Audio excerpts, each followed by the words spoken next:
रात्रीचे रात्रंदिवस धरून 34 दिवस होता भाऊ. आपण रात्री जेवण झोप येत नाही आपल्याला रात्रभर. नगर भाऊ सांगायचा अर्थ आपल्या समाज बांधवाची आम्ही 5 वाजता दुपार 3 वाजता मी म्हटले की तुम्ही कोणी झोपणार नाही तर आम्ही 5 तास मी रात पाहिजे मरून जातो. आमच्या विनंती मान देऊन आज नंदभाऊ या ठिकाणी उपोषण एक धनगर समाजाच्या दृष्टीतून होत आहे. या ठिकाणी उपस्थित माननीय अधीक्षक पाटील साहेब, जानकर साहेब, नवलकर साहेब आणि सर्व समाज बांधव आमच्या माता भगिनी शेवटच्या क्षणापर्यंत आमच्यासोबत लढल्या त्यांचेसुद्धा मी या ठिकाणी अभिनंदन करतो. व नंदुभाऊन आमचा मान ठेवला जे स्थळ लोकायचा त्यांचेसुद्धा अभिनंदन आभार मानतो.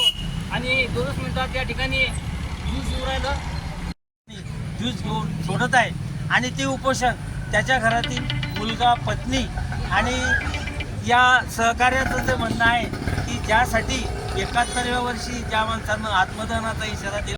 जिल्हाधिकारी कार्यालयासमोर धनगर समाजाचा एक अद्वितीय महायुद्ध म्हणावं लागेल, कारण की आतापर्यंत 17 दिवसांपर्यंत कुठल्याही व्यक्तीने उपाशी राहून उपोषण समाजासाठी केलेले नाही आहे.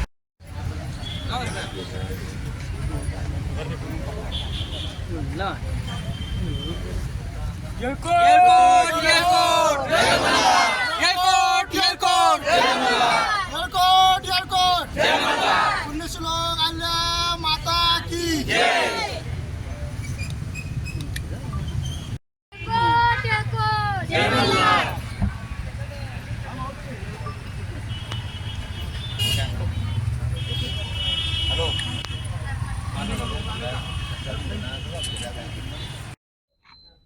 काय निष्फळ झाली त्याचं उपोषण स्थगित केलं, काय मागणी?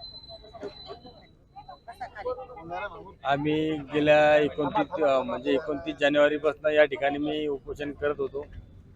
त्यामुळे मी वारंवार प्रशासनाला निवेदनं दिले, पण कलेक्टर साहेबांनी त्यांनी म्हणजे शासन दरबारी आमची माहिती पूर्ण पाठवली, पण शासन दरबाराहून आम्हाला कुठलीही माहिती प्राप्त झाली नाही.